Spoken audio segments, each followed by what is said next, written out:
Muita coisa mudou, principalmente na parte operador-trader. Eu passei por um processo pensando em evolução, principalmente na parte mental. Porque eu acredito que o trader, para ele conseguir evoluir, chega um ponto que não é mais o operacional que vai fazer com que ele evolua. Mas a confiança que ele tem em executar o operacional e com um determinado risco. Então, praticamente, eu passei de 2020 para 2021 e até hoje, aprendendo muito sobre errar mais, aprender com todos os erros e potencializar o retorno quando eu acerto. Gamecast! Bolsa de valores, sem mimimi, é da Clear.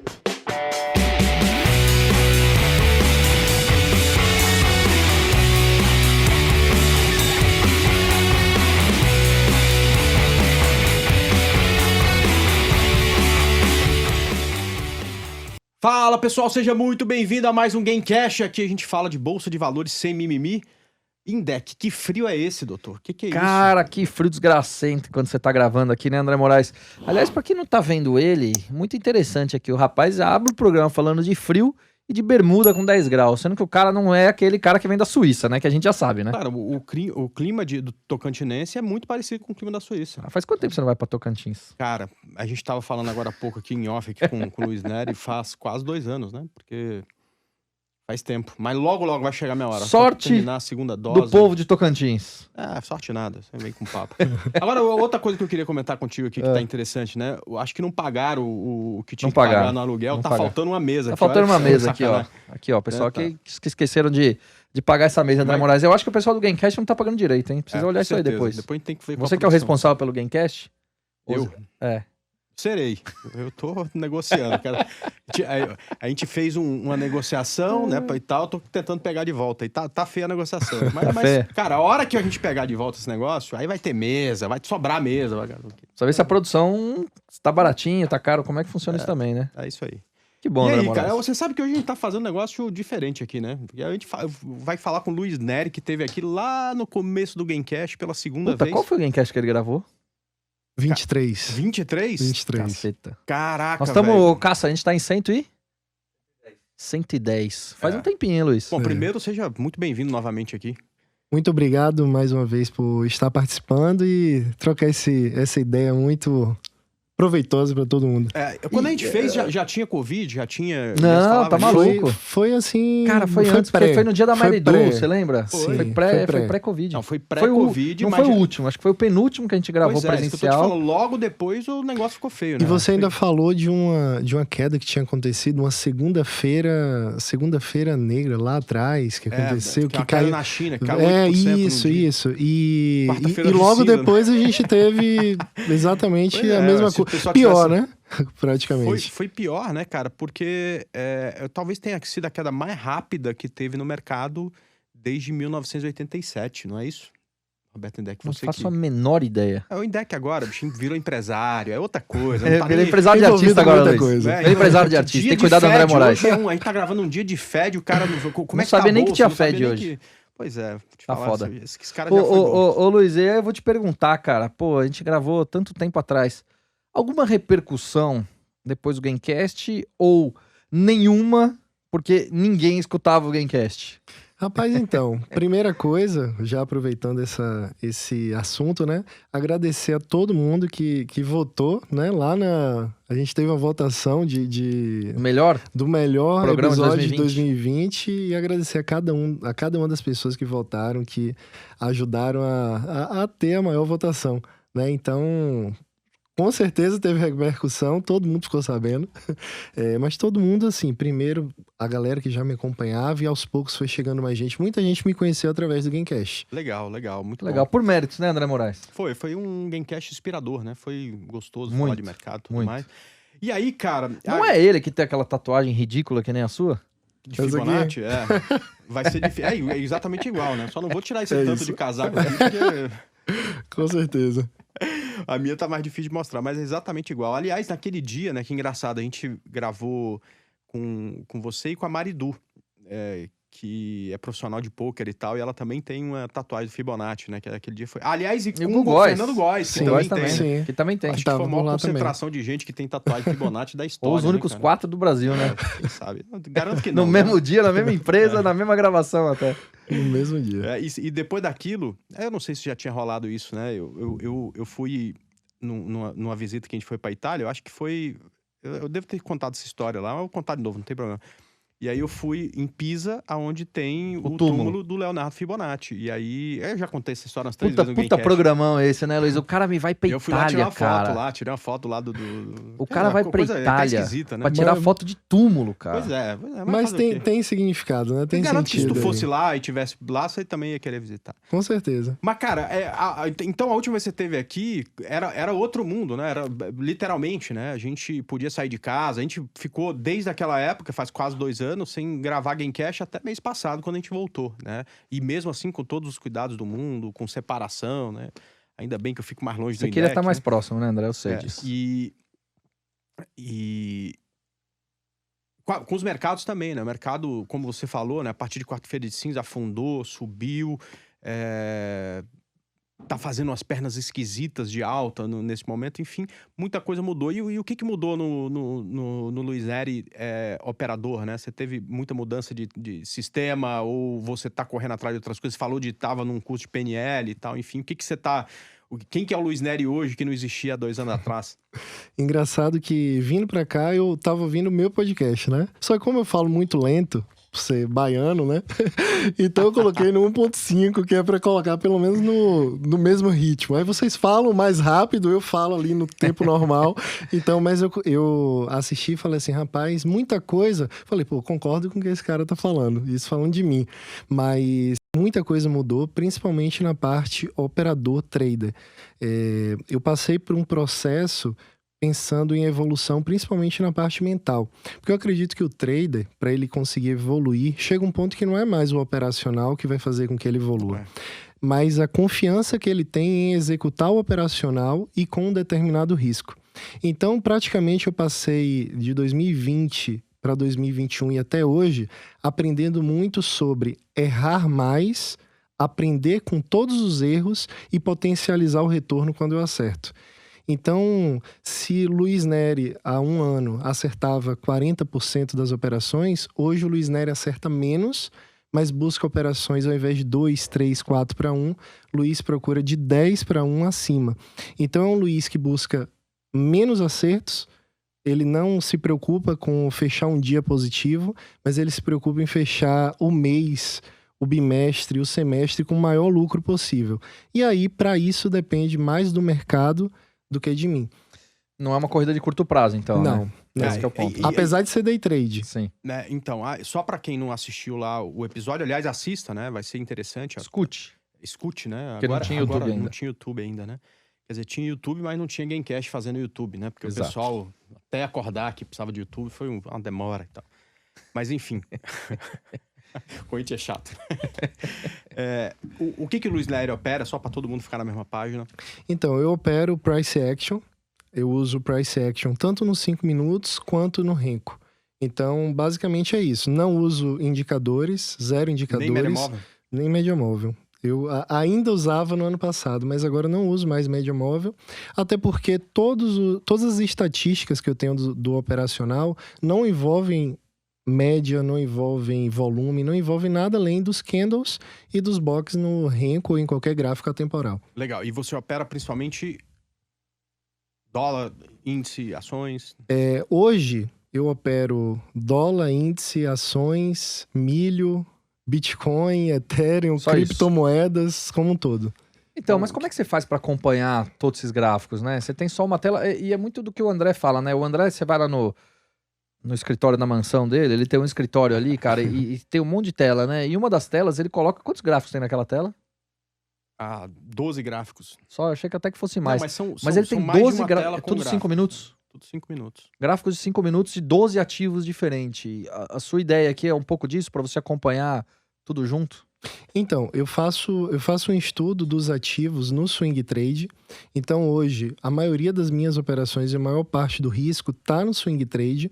Mas dentro do swing trade, eu percebo a oportunidade de assimetria, onde eu consigo ter um risco baixo e um potencial de retorno muito alto. Exemplo, a gente tem o mercado caindo muito, ele forma um primeiro sinal de retorno. Não um candle de retorno, mas ele faz um fundo mais alto.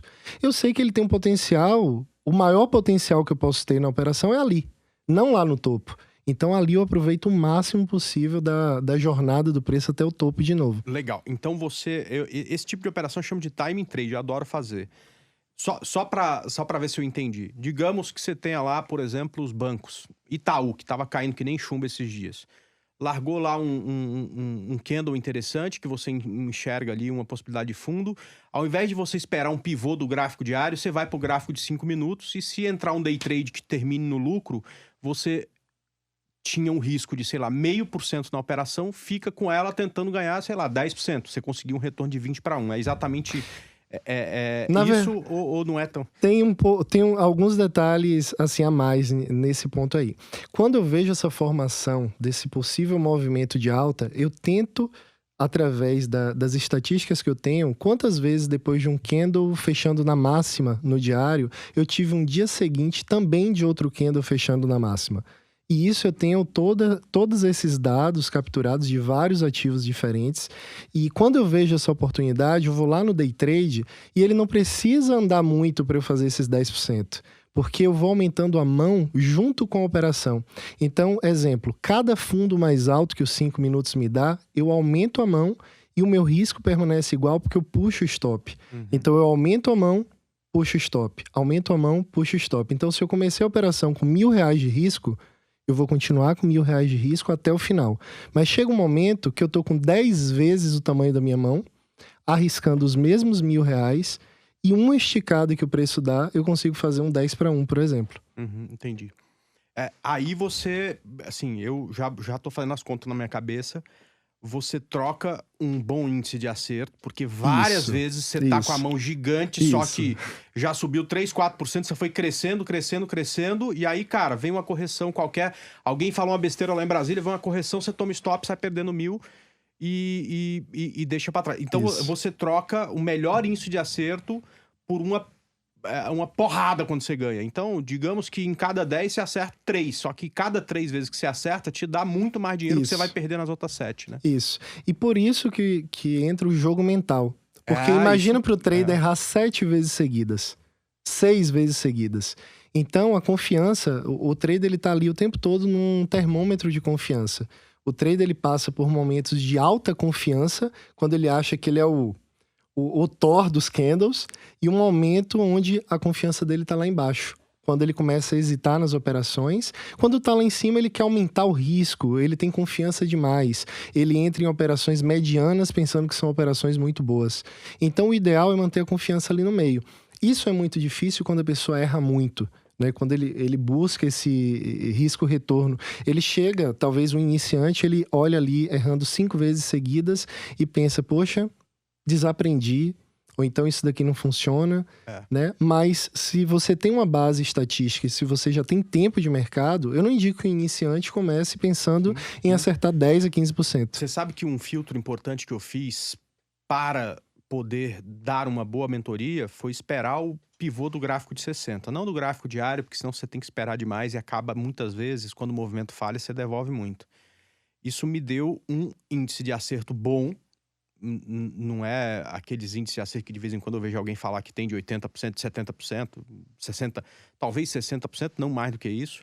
É um filtro muito interessante que permite o cara ter uma relação menor e acertando um bom tanto. Por quê? Porque eu acho que para esses caras, a partir do momento que eles passam a confiar no Trade System, eles vão criando outros filtros que até piore o índice de acerto e vão melhorando a relação risco-retorno.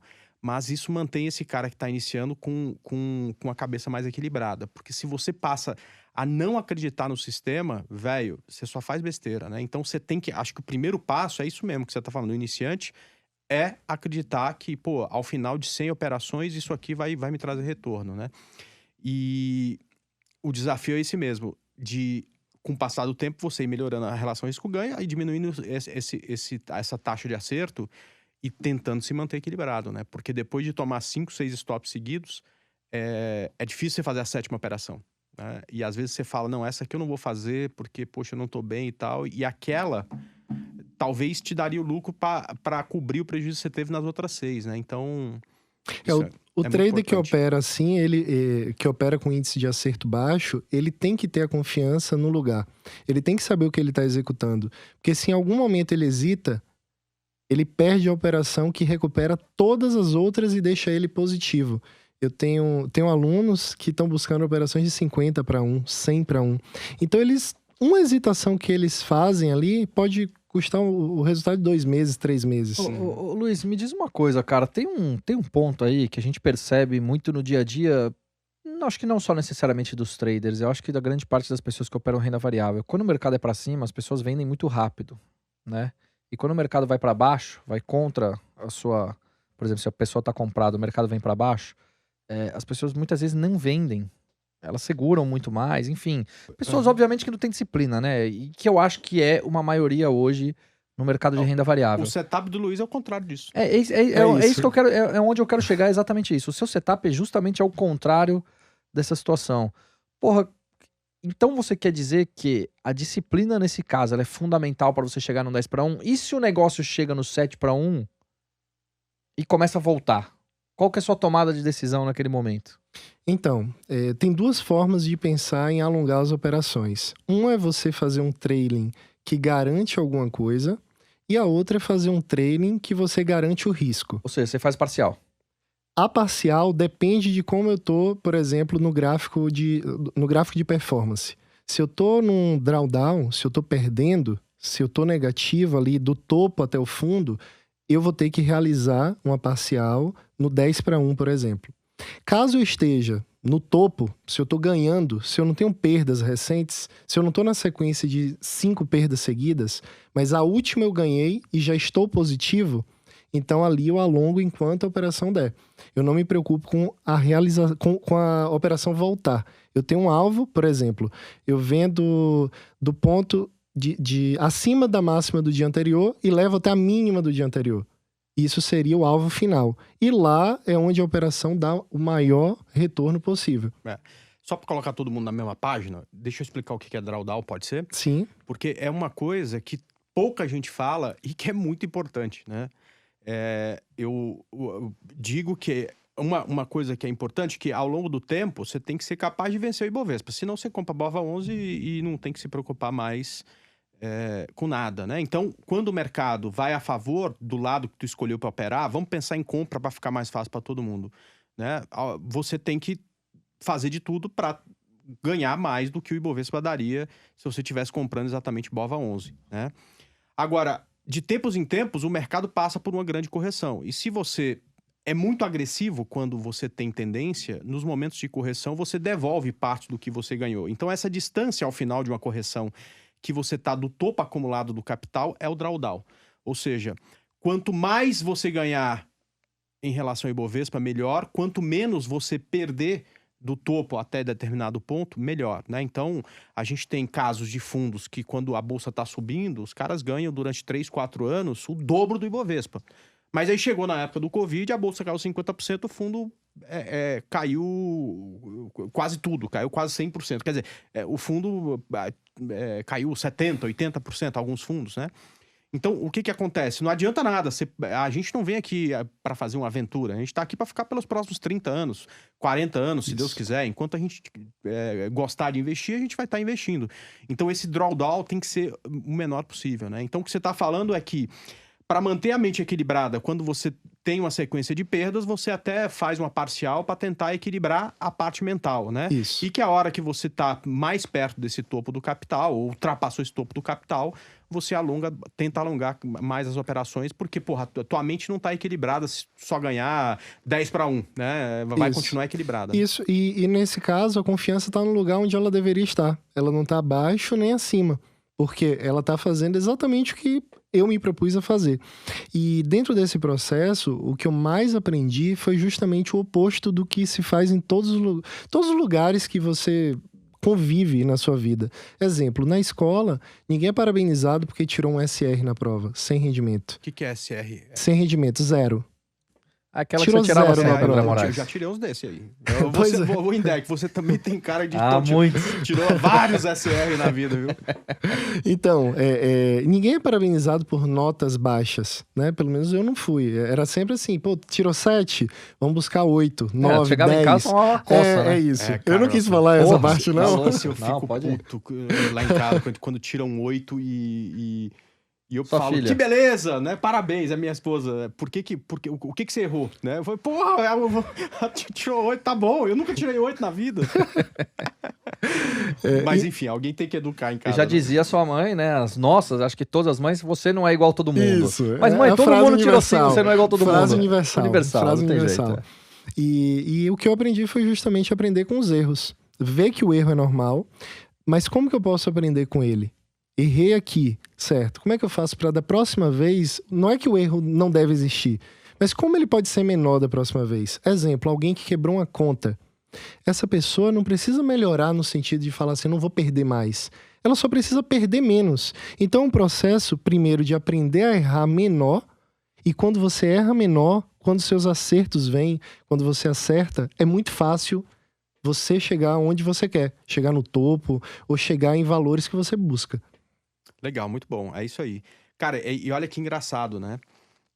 Eu conheço operadores de mercado que estão... O Indec também conhece, deve conhecer um monte, né? Que estão há 8 anos aí tentando e tal. Aí você conversa com um cara, hoje, ele faz exatamente a mesma coisa que ele fazia 3 anos atrás, que era exatamente a mesma coisa que ele fazia 3 anos atrás, e tá lá, lutando. O mercado sobe, o cara ganha. O mercado volta, o mercado devolve tudo. E aí sobe 30%, você encontra com o cara fala, agora, bicho, ninguém me segura, eu sou o rei. Cai 30%, o cara liga chorando e tal, não sei o quê. Quebrou. Quer dizer, quebrou, né? Fiz uma besteira, não tirei o stop do dólar e fui aumentando a mão à medida que caía e tal. E aí, cara, a gente encontra com você, que era um cara que já contou um monte de história legal há 2 anos atrás e percebe que você passou 2 anos evoluindo, né, cara? Porque o mercado evolui também, né? Se você parar no tempo, o mercado vem e te engole, né? E a principal ideia que me fez, na verdade, trilhar esse caminho pensando nos erros foi porque eu percebi que as pessoas, no geral, os traders, quando entram, eles têm um problema no erro. Não é em acertar.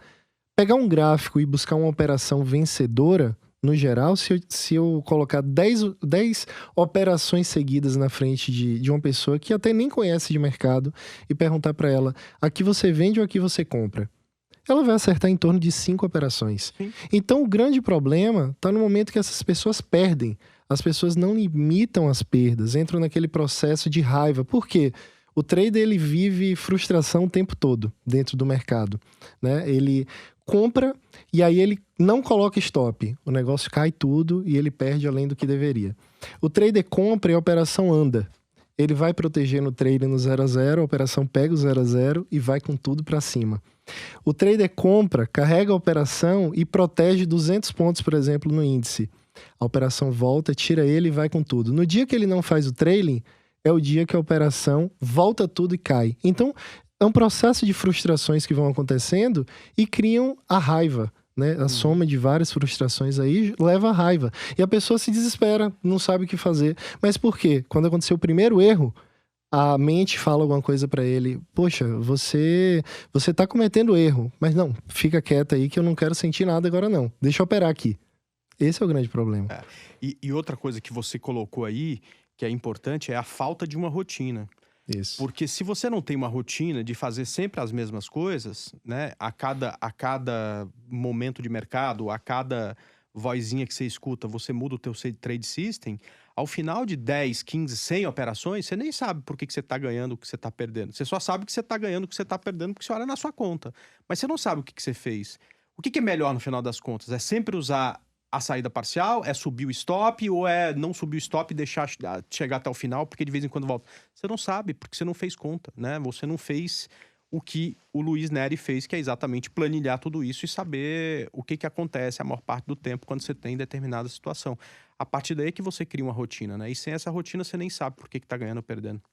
Com certeza, não tem nem ideia, por exemplo, uma pessoa que tem um operacional de 50%, ela não tem ideia que ela pode passar por 12 operações seguidas perdedoras numa fase ruim desse mesmo operacional. Assim como ela pode pegar 20 operações seguidas vencedoras dentro desse mesmo operacional. Isso é um exemplo de algo que não está calculado na mente das pessoas. Então ela vê ali uma sequência de 3 a 4 perdas e acha que o operacional parou de funcionar. Aí vê um amigo comentando num grupo de WhatsApp, por exemplo, que ele está usando um operacional X e esse operacional X ele não perde há 10 dias. Qual é a primeira coisa que acontece com a mente de alguém que está com a confiança baixa e vê uma oportunidade dessa? Muda de operacional. A partir dali ele começa do zero.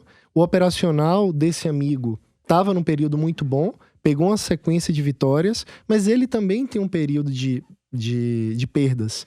E ele fica migrando de um para outro e ele só pega a parte ruim de cada operacional. Ele não aproveita a fase boa. Porque ao invés do momento em que ele está errando, que ele está tomando loss, ao invés dele conversar com ele mesmo, escrever o que está acontecendo, o que é que está levando ele às perdas, o que é que está levando ele ao descontrole emocional. Quando ele não anota nada disso, ele não sabe para onde ele está indo. Ele não sabe quais são os erros, não sabe quais são os acertos, e tudo se resume a financeiro. Se eu estou perdendo, eu estou mal, se eu estou ganhando, eu estou bem. Mas não é assim. Não é o financeiro que mostra esse resultado. Não é o financeiro que mostra em que nível você está como trader. Exato. Até porque, se você tá ganhando ou perdendo, por exemplo, se você aposta numa alta do mercado e ele sobe 20% e você ganha 10%, você tá ganhando, mas, cara, é um retorno muito ruim. O mercado subiu 20%, você só ganhou 10%. Agora, se o mercado cai 20%, se você só perder 10%, cara, é um resultado muito bom. Porque você tava apostando numa alta e o mercado rapidamente, como, por exemplo, lá na quarta-feira de cinza aconteceu, né, de 2020... É 2020, né? Que a gente já 2020. Tanto tempo que a gente até... É um resultado muito bom, né? Então, até isso você tem que avaliar, né? Agora, é engraçado, né, cara? Porque conversando contigo, a gente consegue, conversando, perceber o seu amadurecimento. Seguindo o que eu acredito, né? Quando eu converso com o cara e cada dia ele tá usando um indicador diferente, um setup diferente, um modo de entrar diferente, um não sei o que diferente... Eu fico falando, puta, o cara não se encontrou ainda, né? Agora, quando o cara fala assim, não, meu operacional... eu parei de usar a média móvel. Mas o meu operacional mesmo, o que mudou foi a minha cabeça, né? Eu quis correr atrás de operações mais com melhor relação de risco-retorno e, por isso, diminuir o meu índice de acerto e eu precisei cuidar da minha cabeça. Quer dizer, eu consigo enxergar, cara, esse cara tá evoluindo. Por quê? Porque a hora que você para de... tentar sair a caça da varinha mágica, né? Que vai fazer você ter um índice de acerto de 80% com a relação de risco ganho de 1 para 10 e cai na real de que isso não existe, você começa a dar atenção para duas coisas que são fundamentais. Gerenciamento de risco e manter sempre a mente equilibrada. Eu acho que essas coisas estão ligadas, porque sem gerenciamento de risco, impossível você ter uma mente equilibrada, né? Você tem um bom gerenciamento para conseguir ter essa mente equilibrada. Quando você sai e começa a se preocupar com isso, velho, putz, cara, isso mostra um nível de evolução muito grande pro trader. Então, parabéns. Muito obrigado. Vou ouvir. Muito obrigado. E dentro desse processo de evolução, um livro que... Uma frase, na verdade, de um livro que me chamou muita atenção. Como eu não sei falar o sobrenome, vou falar Bob W. que é foi o treinador do Michael Phelps. Ele fala que campeões conseguem resultados normais e previsíveis em ambientes anormais e imprevisíveis.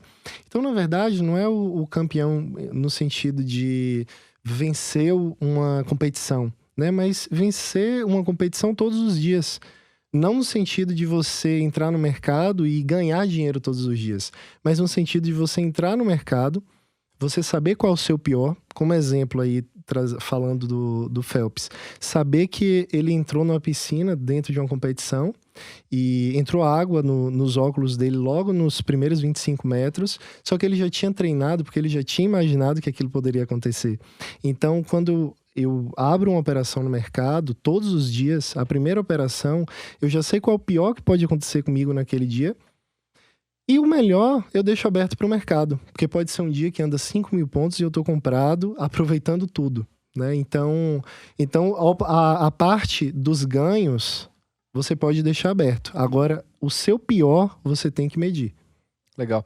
Luiz, eu queria mudar um pouco o papo para criptomoedas, mas antes disso, produção, a gente consegue uma água aqui? Aliás, eu vou falar, pessoal, viu, produção, será que a gente não consegue um patrocínio aqui da Minalba, Petrópolis... Guaraná, Coca-Cola, Ambev, Heineken, Skol. Me passa o contato depois que eu vou ligar pra eles. Gente comercial envolvida. Boa, excelente. André Moraes, lá na tua terra, quais são os melhores refrigerantes? Cara, Baré Cola era um que tinha. Gini, lá no Paraná, muito gostoso. Baré E na tua Cola, terra, lá em lá Jequié? tinha na Bahia Lá tem também? skin. Skin eu lembro. Skin Cariol. Na Bahia também tinha Baré Cola? Quando você... É que você é Não mais novo lembro, que eu, não né? lembro. Você Deve ser das antigas, né? Na época tinha uma tubaína, que era Simba. Tubaína é gostoso. Simba. Nossa senhora. Tubaína é Não bom sei se demais. ainda existe. Mas enfim, é só falar que, pô, quem quiser patrocinar a gente aqui, a gente coloca uma aguinha bonitinho, fala o nome de vocês, fica à vontade, manda um direct lá pra produção, não é mesmo, André Moraes? E a gente não tem esse negócio de Cristiano Ronaldo, não. Se quiser ser a Coca-Cola, pode Pode ser ser, a não tem Coca-Cola. Vai problema. beber do mesmo jeito. Vai beber do mesmo do jeito. mesmo jeito. Se quiser, pode ser Pepsi? Pode ser. Olha, pô, já tá fazendo uma propaganda danada aqui, viu, bicho? Ô, Luiz, falando um pouco de criptomoeda, cara. Mas deixa eu só fazer uma... E a gente tá fazendo a coisa certa. Qual? Não colocamos nada aqui. Por enquanto. Entendeu? Só hora que patrocinar. Daqui a pouco tá cheio de coisa aqui. Tem um amigo meu, chama aí o Rodrigo Luiz, ele quer que a Heineken patrocine ele. Só que, cara, não precisa, porque todo Ele já podcast ele já Já tá tá tomando lá. Heineken lá. Ela fala, vamos me patrocinar, não precisa. O cara já tá fazendo propaganda gratuita, né, cara? Então, pelo menos a gente tá fazendo do jeito certo aqui. Que bom, isso é importante. O celular a gente tá mostrando a marca aqui, né? Não tamo? Não tá? Não Então tá tamo. bom. Vou esconder até o meu aqui pra não... Vai que... Vai que pega. Ô, Luiz, falando um pouco de criptomoeda aqui, cara, mudando de pato pra ganso, né? Pô, você é um cara que sempre gostou de criptos, né? Você compra criptomoedas com o lucro das suas operações ou algum outro para perfil de investimento mais como diversificação, ou você opera as criptos no dia a dia? Eu tô te perguntando isso porque, porra, todo mundo sabe aqui, não precisa enganar ninguém, que a volatilidade disso é bizarra, né? É só acompanhar os twitters lá do Elon Musk e seguir um pouco o caminho aí, fora as mentiras que são colocadas para cima e para baixo em termos de regulação. Ah, agora a Apple vai aceitar não sei o quê. Quer dizer, cada hora tem uma historinha diferente e as criptomoedas, elas se movem muito em função dessas notícias, né? Então, por que você tá nesse mundo de criptos e como é que você investe nisso? Então, como eu opero o price action, mais o gerenciamento de risco, saber qual é o meu tamanho do risco, né? Meu risco inicial de qualquer operação, eu consigo adequar à volatilidade do ativo. Eu conheço a volatilidade das criptos desde 2016 para 2017, final de 2016 para 2017, que foi quando eu conheci as criptomoedas, inclusive antes da bolsa. Então eu já tinha ideia dessa volatilidade, né, em relação às criptos como um todo. Mas eu adequo o risco à volatilidade do ativo, como eu disse. Então, por exemplo, se eu sei que YouTube vai me dar um stop de 3% num gráfico diário, eu vou entrar com 3% de stop. Exemplo, com um capital de 100 mil, eu sei que eu posso perder 3 mil reais naquela operação. 3% de 100 mil. Perfeito. Se eu entro no Bitcoin e eu quero entrar com o mesmo stop, no mesmo fundo, com a mesma barra, aquela barra não vai ser 3%. Ela vai ter Vai ser pelo 6. menos 6 ou até mais. Na Não. verdade, até mais. Ou então 9, só pra ficar fácil Sim. fazer a conta. Fica melhor. Boa. Mas, rapaz, aí é experiência, né? A pessoa que já é vacinada. Há muito tempo. Eu não tô vacinado ainda. Pô, você tem 15 anos de idade, pô? Não, a minha chegou agora, essa semana. Ô, louco. que legal. Aí, André, Semana. só do André já faz uns 6 Essa meses, já semana. tomou até a segunda dose. Nada, tomei nada. Mas quando a pessoa tá vacinada, ela tem mais experiência, né? Então, nas criptos ali, quando eu vejo esse 6% de stop, eu vou adequar. Não posso entrar com 100 mil de capital. Eu vou entrar com 50 mil de capital. Aí, tá vendo como ficou fácil fazer a conta? Não, agora... Então, foi muito boa. Eu coloco esse stop de 3 mil também. Só que o Bitcoin, ele não vai andar a mesma coisa que YouTube anda. Sim. Quando ele vai para cima. O 2 para 1 dele agora é 12. Não 6 lá de YouTube. Então, eu adequo sempre ao ativo o tamanho do risco que eu quero colocar. Um exemplo muito claro disso. Dólar no Gamecast o primeiro. Eu tava falando que o dólar travava ali em 1,5 a 2 pontos. Hoje o dólar tá andando, tem dias aí que tá andando 200 pontos. mesmo. Então não existe mais aquela ideia. Aquele papo ali do dólar já mudou completamente. E o que você falou, né? Adequar o capital ao tamanho da volatilidade, a gente até no mercado de ações faz isso. Por exemplo, a volatilidade de YouTube é diferente da volatilidade de Cash 3. Cash 3, para andar 20%, é de hoje para amanhã, né? YouTube 4 para andar 20%, velho, é uma maratona. Vale. Né? Vale. Isso. Então, até dentro do mercado, você adequa. Assim, eu não vou correr nunca um risco de 10% em YouTube, porque para chegar no meu alvo, ela tem que subir 30%. Deve ter uns 3 anos que ela não faz uma pernada de alta de 30%, com exceção da recuperação depois do Covid, mas foi uma coisa normal. A mesma coisa em Ambev, não dá para buscar 30% em Ambev. Agora, em Cash 3, 30% vai ser pouco, né? Então, no Bitcoin, que tem uma volatilidade maior ainda, às vezes você vai correr 10% de risco, adequa o tamanho do capital e 30% de ganho é daqui para ali, né? Isso. Eu fiz uma operação, porque assim, eu opero tanto swing trade nas criptos, quanto day trade, e também faço uma reserva. Essa reserva das criptos, aí sim fica só com os resultados de trades que eu faço nas criptos. Então, quanto mais eu ganho, exemplo, eu estou numa região de acumulação do swing trade, lateralidade ali no fundo. E eu tô fazendo trades ali no day trade mesmo, mas, poxa, a operação day trade nas criptos anda... Assim, fez um pullback e anda ali 15% com stop de 5%. Então, adequando o stop, cabe. Então, esses ganhos na fase de acumulação, como está no fundo, numa lateralidade, e eu quero algum ativo para o longo prazo, exemplo, Cardano, que é uma outra cripto que tem um potencial bom, eu vou acumulando essas criptos ali. Mas eu não coloco naquele ponto um risco que, por exemplo, eu vou perder. Qualquer pessoa que pense em cripto, se você colocar um valor que vai alterar, na verdade não só em cripto, em qualquer coisa que você vai investir, quando você coloca um valor que, caso você perca, vai mudar a sua vida, sua qualidade de vida, vai mudar a sua relação com família, você vai deixar de viver por causa daquilo. Poxa, será que isso vai cair? Exemplo, pessoas que pegam tudo que ganharam aí, um exemplo, uma rescisão de emprego, compra lá o Bitcoin no topo achando que vai virar milionário. Não existe. Você pega uma correção de 60% e já era. A pessoa, primeiro, ela não vai segurar a correção. Se ela segurar, ela não vai poder fazer aporte, nem Bitcoin, nem qualquer ativo que seja. Então a pessoa tem que saber o momento de entrar e saber o tamanho do risco que ela está correndo. Agora, o grande problema das criptos é porque, diferente do mercado da Bolsa de Valores, que existe há muito tempo, o mercado das criptos é muito recente, muito novo. Então você vê criptos que têm 10 barras mensais. Então a gente não conhece ainda. Não tem um histórico longo, Não né? tem um histórico longo para falar mais sobre as criptos. No geral, o quê? Correções muito profundas e pancadas muito fortes para cima. Agora, por conta disso, o seu setup operacional é o mesmo para todos os ativos ou não? É só uma questão da mentalidade, a mesma, enfim? Sim, a diferença é que nas criptos eu sinto que, justamente por isso, por ser muito novo, tem muito mais gente desinformada. A bolsa... Isso, eu vejo como uma oportunidade. Porque quando a gente tem um cenário desse, são oportunidades muito maiores que aparecem. Então, como traders, né? Falando de traders, o Van Tarp, que mentor de grande parte dos traders de Wall Street durante toda a vida dele, né? Ele colocou criptomoedas dentro do processo de treinamento dele. O Paul Tudor Jones também falou das criptomoedas como entrando aí na parte das operações do fundo dele. Então, na verdade, eu acredito que é muito recente. As criptos a gente não conhece o suficiente ainda. E até aproveitando esse papo, o que você acha dessas tuitadas do Elon Musk aí? Eu acho que ele é oportunista, né? Ele tá com basicamente o mundo das criptos nas mãos, ele já percebeu isso e não é um mercado regulamentado, né? Isso, então ele faz o que bem quer ali, pelo visto, né? Pois é, Indec, mas aí tem uma vantagem do mercado de criptomoedas, cara, que é o seguinte, ele roda 24 horas, 24/7, né? 24/7. Então, quando você pensa em reserva de valor, aí, cara, o cara tuitou um negócio lá, deu ruim, paciência, mas também é um negócio, como você falou, não é dinheiro que você vai precisar para amanhã, é para longo prazo, né? Agora, quando você pensa em trade, você não tem gap, por exemplo. Esses dias a gente estava comprado em Vale e aconteceu alguma coisa lá na China, não, porque não vai subir mais o preço de minério, ela vai ser com trade de queda. Não tem o que você fazer, fechou num preço, abriu no outro.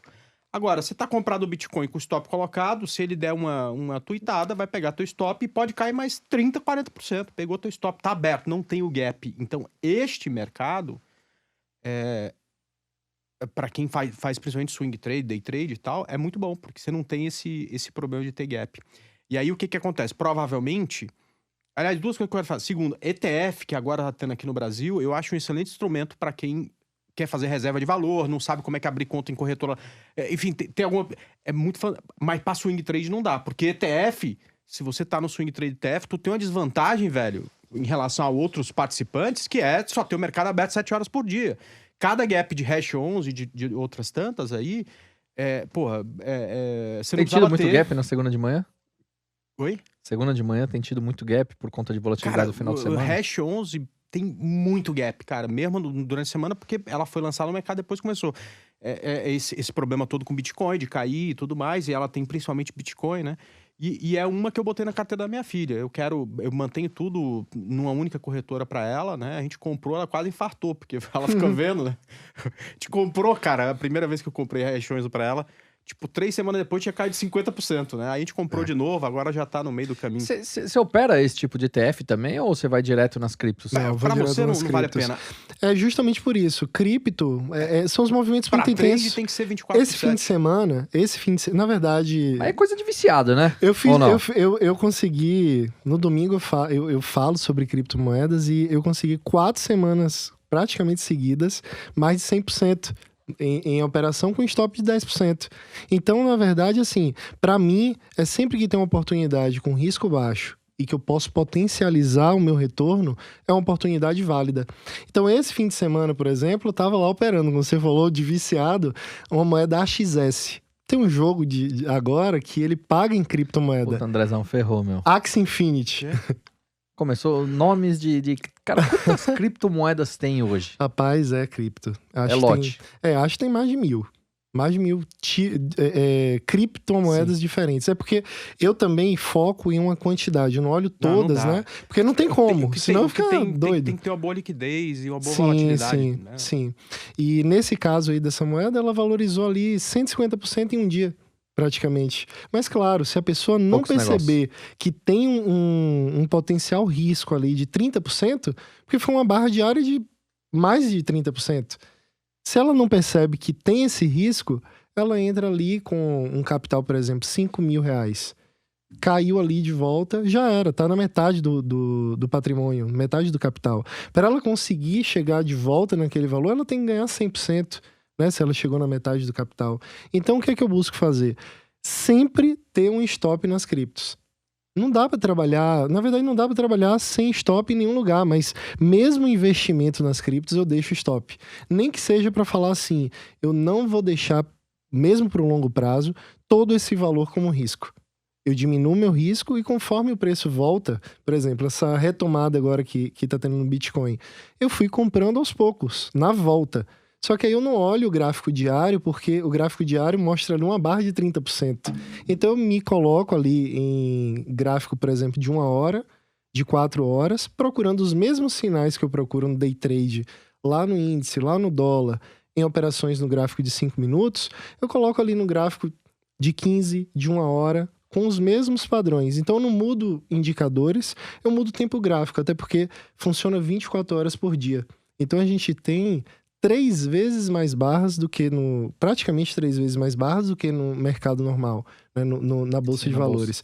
Então são muito mais barras. Se eu ficar acompanhando, por exemplo, gráfico de 5 minutos, poxa, vezes 24 aí, são 12 barras a cada hora, 24 horas a gente tem 300 barras no dia, quase. Uhum. Agora, deixa eu fazer uma pergunta. Tem horários que você tem uma maior volatilidade? Porque você tá falando, o que você tá falando é assim, você não tá fazendo operações para comprar agora, para sair daqui a 2 horas. Até pode acontecer isso se tiver uma grande volatilidade. Mas tem horário que você tem uma maior volatilidade, horário que o mercado tá mais quieto, porque você pega a abertura de mercado chinês, problema na China, Japão, aí depois tem a abertura da Europa, enfim, você tem esses horários que tem mais volatilidade? Eu gosto muito das 21 horas, que é a virada do candle diário, no domingo, a virada do candle semanal, então eu olho sempre isso. as viradas de Que horas? candle. 21 A horas? 21 referência, horas. a referência Putz, das criptomoedas é sempre às 21 horas. 21 horas. 21 horas. Tô até vendo, bicho, daqui a pouco. Você operando isso aí? Não, e ele também, né? Mas imagina, da hora que acorda até 21 Não, horas. ele opera na B3 até às 6 e aí ele Então. descansa 1 horinha, faz ginástica mais 1 hora, Já come o era. negócio e acabou. Dorme 2 horas. Ah, tranquilo. Quando eu voltei, né, a fazer trade em cripto, porque eu fiz lá atrás, em 2017, só que aí veio um mercado de baixa, né? A gente passou por um mercado de baixa, inclusive Ruim, é um mercado chato. o mercado de baixa que aconteceu começou no último dia do meu aviso prévio no banco, na época que eu pedi demissão do concurso lá atrás.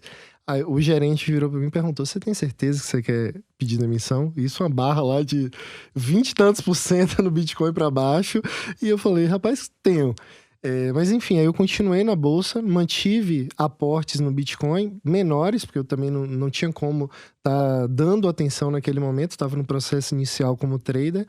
Mas no início desse ano eu voltei a fazer tanto swing trade quanto day trade em cripto. E eu peguei oportunidades muito boas, principalmente nos pânicos, quando todo mundo tá falando: rapaz, será que acabou? Pronto. Quando eu via um cenário desse em grupos, porque quando é uma correção normal que eu falo assim, normal de 20%, 20% das criptos é normal acontecer em um dia. Mas passou disso, começa o pânico. Então eu espero que aconteça isso, espero o primeiro sinal de retorno dos compradores e aproveito aquela oportunidade. Mas, como vocês imaginam, isso daí já seria vício demais de acordar pela manhã e ir operando até a última hora do dia. Sua mulher deve ficar bem feliz com isso, hein? Então, aí na época eu percebi que isso não ia render bons frutos pro longo prazo, né? Então eu falei assim: rapaz, o melhor agora é eu focar mais no swing trade e procurar essas oportunidades que eu falei antes da bolsa, essas oportunidades no swing trade que vão me gerar bons movimentos no day trade. Então, basicamente, eu fico ali em vários ativos esperando uma oportunidade no swing trade, mas quando o swing trade me aponta uma boa oportunidade e aquele ativo realmente mostra que essa força compradora veio, ou essa força vendedora, eu vou lá e aproveito os movimentos, para não ficar o tempo todo ali, barra por barra, querendo operar tudo. Aí eu boto alarme, eu recebo pelo celular os alarmes de quando cruzou uma linha, coisa do tipo. Agora eu tenho uma outra pergunta, eu quero meio que sair um pouco disso, mas ficando no tema Falar de de criptomoeda. Não. Coitado.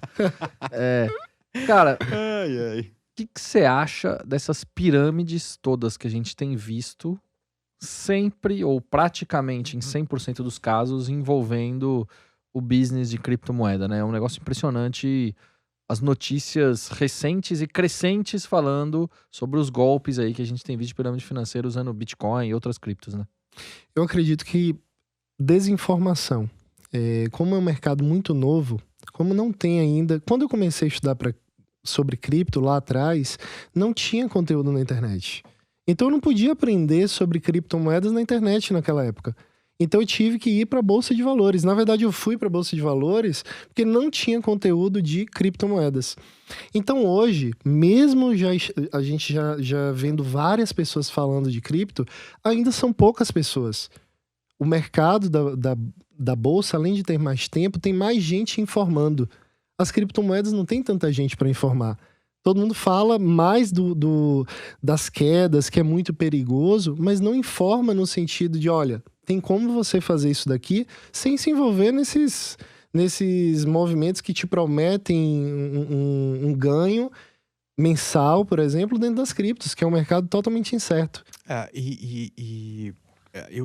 Eu realmente fico, assim, minha cabeça fica sem saber o que pensar disso, né?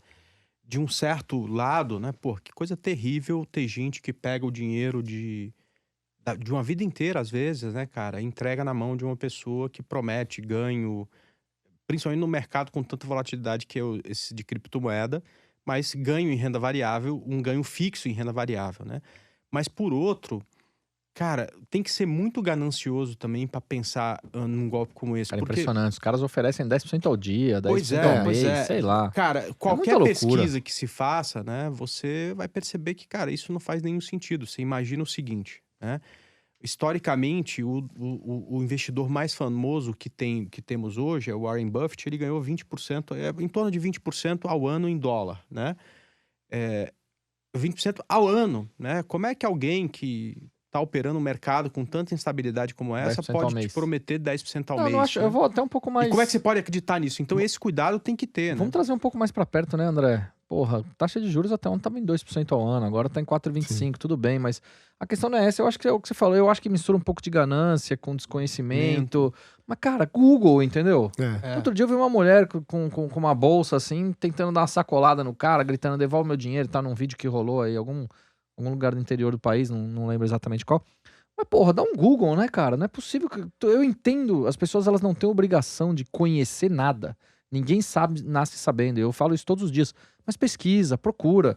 Não é possível cair em tanto golpe assim, Não deposita dinheiro na conta de outra pessoa que você nem conhece direito, né? Que é o que tem acontecido demais. Muito. Né? Eu vi E ó, eu casos. vou te falar, não é, vamos chamar entre aspas, pessoas comuns. Artistas, atletas, pessoas que, porra, tem um nome, um patrimônio a zelar também. Tá e que louco isso poderia aí, né? facilmente ter essa informação. Pô, Exato, facilmente. Então, na verdade, são pessoas que se aproveitam de um mercado que ainda é novo, né? E que também aproveita dessas pessoas gananciosas, soma tudo e a gente vê o tanto de golpe que tem por aí. Agora, é engraçado, as pessoas se arriscam nesses golpes, né, nessas pirâmides, mas tem medo de perder R$20 ali na bolsa. Impressionante, cara. Impressionante isso. Tem medo de perder R$20 na bolsa. Tem medo de comprar 2 ações de Burger King. E aí, ô Luiz, é que eu acho, cara, que tá um dos X da questão. Eu não acho que é só ganância. Não é só desconhecimento, é muita ganância das pessoas também. Né? Porque, querer resolver a vida. O mito da estabilidade, assim, de querer estabilidade também, né? A pessoa nunca investiu, mas já quer sair dali com algo estável de imediato. Acreditando que realmente existe esse milagre. Cara, essa é uma situação bizarra. Né, Sim. Com certeza, com certeza. Eu acho que o seguinte, cara, ganhar dinheiro é difícil em qualquer coisa, inclusive no mercado de renda variável, né? O cara te promete, você já viu o cara, não, vem trabalhar comigo aqui, você vai ser advogado? Você se formou agora? Me formei, então eu vou te pagar R$100 mil por mês. Porra, tem alguma coisa errada, certeza. O cara que te oferece 10% ao mês ou 5% ao dia, que eu já vi também, porra, você tem que entender que tem alguma coisa errada. Se né? você não Ganhar entende, dinheiro. Google, né? Exato, né? Tem que saber cuidar do dinheiro, né, cara? E assim, Google não é entrar na primeira frase e ler ali que você tá certo, é pesquisar um pouquinho, né? 20 minutos, meia hora, você pesquisa algumas coisas, você consegue ler alguns textos, enfim, importante isso aí. Perfeito. Com certeza. Fica a dica. Fica a dica. Pô, que bom papo, ó. Já passou quase 1 hora aqui. Não é possível. Tô falando pra você, bicho. Produção, já passou quase 1 hora? Você tá dormindo aí? Eu sei que você cronometrou. Desculpa acordar. Que hora que a gente começou? Tem quase 1 hora, pô. É que não sabe contar, não sabe contar. A gente ainda vai falar de rede social e tudo mais e tal. Ô Luiz, suas redes sociais estão crescendo bem, né, cara? Graças a Deus. Graças a Deus. Aliás, fala pra gente aí quais são, para o pessoal que... O Instagram é Luiz Neri X. Eu tenho o YouTube também, que é Luiz Neri X. E faço lá aulas ao vivo. Tem muito material falando tanto de price action, quanto de gerenciamento de risco, de mindset. Criptomoedas também. Tudo que eu faço, na verdade. Cara, você tava falando, em algum momento você falou daqui do curso de PNL que você tava fazendo. Isso. Conta pras pessoas um pouco, a gente já entrevistou aqui, né? O Nelson Lee falando de PNL e tal, mas, porra, por que você, como trader, fez sentido fazer um curso de PNL? Se você acha que isso é interessante para as pessoas procurarem também esse tipo de desenvolvimento? Então, a parte de programação neurolinguística, para mim, envolve evolução como um ser humano como um todo, né? Você pensar em crenças que você tem que talvez te limitam, coisas que você pensa em crescer na vida, arriscar um pouco mais e talvez você não sabe qual é o caminho. Então, eu encontrei na PNL uma forma de facilitar esse caminho, já que para mim era muito difícil arriscar mais, sendo que há 3 anos eu ganhava, por exemplo, o que eu consigo ganhar em uma operação. Então isso era uma coisa que chocava muito com o mundo trader, não poder me arriscar. Então, com certeza, a PNL me ajudou muito nesse processo. Hoje eu faço um estudo de jogo mental. Né? Eu peguei aí os principais atletas que eu vi que se destacaram, falei no último... no Gamecast que a gente gravou primeiro, sobre Kobe Bryant. Então eu peguei Kobe Bryant, Michael Phelps, Michael Jordan e Ayrton Senna, peguei tudo que eu tinha de material deles em relação a livro. Comprei um livro do Kobe Bryant, que é Mamba Mentality. Ele fala de um momento, por exemplo, que ele lesionou o tornozelo e ele fez aula de sapateado para fortalecer uma musculatura. Ele estudou a parte de ortopedia para perceber que aquilo ia fazer com que ele ganhasse a estabilidade que ele precisava. Então, eu peguei todos esses, muita vontade esses de vencer, atletas. né, cara? Sim. É uma coisa... Sim. E assim, eu acredito que se superar a cada dia. Eu não quero acordar semana que vem e falar que eu tô igual a semana passada. E não tem problema errar. Eu posso errar hoje, eu posso fazer errado de novo, errar de novo, desde que cada vez que eu erro, eu aprendo um pouquinho mais. E isso daí, não só pro trade, né? Mas como pra vida. Eu não tenho medo de errar. Acho que errar Excelente, faz parte certo, do processo. Tá certo. Tá com a minha mentalidade perfeita. Ô, Cassa, e as nossas redes sociais? GameCast tem? Quais são? Instagram é @GameCast oficial, Twitter é @GameCast. Estamos no LinkedIn. Você pode escutar todos os episódios em gamecast.com.br, além das principais plataformas de streaming. E nesse momento as pessoas estão assistindo vocês no nosso canal oficial do YouTube, Gamecast Bolsa de Valores sem mimimi. Ô, Cassa, me fala uma coisa. Quantos Reels, é ferramenta, dispositivo? Como é que você chama aquilo? É um... Instagram. Não é. O que as pessoas chamam Reels do Instagram? Como é que a gente pode chamar isso? É uma ferramenta do Instagram? Não, o Reels é um formato, né? Formato, excelente. É um formato. Qual o número de visitantes nos Reels do Gamecast no primeiro semestre do ano de 2021? Putz, aí você me pegou, mas foram Você 10 milhões. Você apresentou pra mim semana passada. 10 isso. milhões. 10 milhões. 10 milhões de views. 10 milhões de views. Isso aí, 10 milhões de views no... O pessoal gosta de meme, né, Roberto Indec? Vamos agradecer, né, Cassa? Acho que a gente tem que agradecer Muito todo mundo bons. aí. Muito A gente- bons. Vocês sabiam disso? André Moraes, você não sabia, né? Cara, eu sabia. Duvido. O Luiz, Cássio já tinha falado. 10 Teve um mês que teve 2 milhões. milhões. Mas eu acompanho, Cara, eu esse acompanho esses reels e bateu realmente... 3 milhões, ô, André 3 Moraes. milhões? Então. Esse mês de julho. Quanta gente desocupada vendo tranqueiro, né? Cara, mas É número, hein? E é legal, né, cara? Porque tem umas coisas que eu não sei de onde você tira essas ideias, velho. Que você pega coisa que... São as ideias Não tem o boas. que fazer, né? Não, eu não sei se vocês lembram quando a gente entrevistou o pessoal dos memes, das Arábias, Lógico. Lembro. o Dolinho e tal. Aí a gente bateu um papo, cara, Eles passam pra você. Não, a gente aprofundou no tema, e deu certo. Agradecer a eles aí. Legal, bom. muito bom. Show. Aquele episódio também foi muito legal, né? A gente se divertiu. Cara, mas 10 milhões. 10 milhões é coisa, hein? Putz, grilo. Muito. Tá louco. Pensar Isso que aí. quando a gente começou isso tudo era mato, hein? Que a gente foi desbravando. Era mato. Eu adoro falar sobre isso, cara. É a sua idade, dá pra ver que você adora. Bom, mas é isso aí, cara. Muito obrigado Muito pela bom. presença. De Mais novo, uma- né? Muito bom de novo, né, Luiz? E vai ter Muito que pedir obrigado. música de novo. Ele tem um bom gosto de música do caramba. Da última vez eu Pô, pedi harmonia do harmonia- samba, harmonia do lógico, samba, pô. né? Putz, grilo. Então, bicho. vou- Se eu soubesse, eu tinha falado que hoje... Não, Pô, hoje é não que precisa você não de música, lembra das teve- músicas dos Vou convidados. fazer o seguinte, eu vou repetir a harmonia do samba. Assim, sou fã da banda, né? Mas também... Do tem- Xande ou da Carla Pérez, você? Não, do Xande. É da Carla também, né? Na época lá do El Chan, eu pensava assim, rapaz, eu quero ser dançarino quando eu crescer. Infelizmente não realizei esse sonho, mas quem sabe um dia, né? Depois que ficar tranquilo, me aposentar como trader lá pros 80 anos, quem sabe não seja Ou então se dançarino. lesionar o pé, você já sabe que o Com negócio é certeza. fazer pelo menos Com sapateado. certeza. Com certeza. Eu vou pedir a música Lentinho, Olha de só harmonia que do samba, beleza. que é assim, ensinando a dançar a galera que vacinou primeiro, sabe, Indec? Uma galera aí. Então já fica como dica pra música pro... Muito bom, André. Pro André Leitinho do dançar. Harmonia do Samba, tá? Tá Pra bom, você. beleza. Essa eu conheço pra caramba. Tá, eu imagino. Conhece muito, Eu né? imagino. Sei qual que é. Não, eu já tô por dentro. Então, beleza, Você pessoal. vai pro Salvador, quem sabe um dia, ano que vem, 2022, Carnaval do Salvador. Você pode ficar ali no Camarote Salvador, bem no camarote do Camarote Salvador, que é uma balada ali, na avenida, no Bar Rondina. Cara, e você vê passar o bloco da Harmonia do Samba. Eu tenho certeza que você nunca viu coisa igual na sua vida e nem vai ver. Que hora que é isso? Porque depois das Em 10 geral, não presta. em geral deve ser meia-noite, Ah, não, entre não, meia-noite e não. 2 da manhã, né? Então Que é um dos tinha que ter últimos ido ali, lá né? atrás. Tô Nossa, esperando o próximo. Harmonia, depois vem Psirico, depois vem um monte de coisa aí. grava faz um Reels e me manda que eu assisto Boa, lá. farei isso. Farei isso, eu viu, vou Cássio? encontrar o Tá Indec lá deitado. em Vai encontrar mesmo. 2022. Vai encontrar mesmo, se Deus quiser. Legal, pessoal. Muito obrigado. Muito obrigado pela presença novamente. E Muito até o obrigado. próximo Gamecast, pessoal. Valeu, Até mais. Até tchau, mais, tchau. Indec. Gamecast, Bolsa de Valores sem mimimi é da Clear.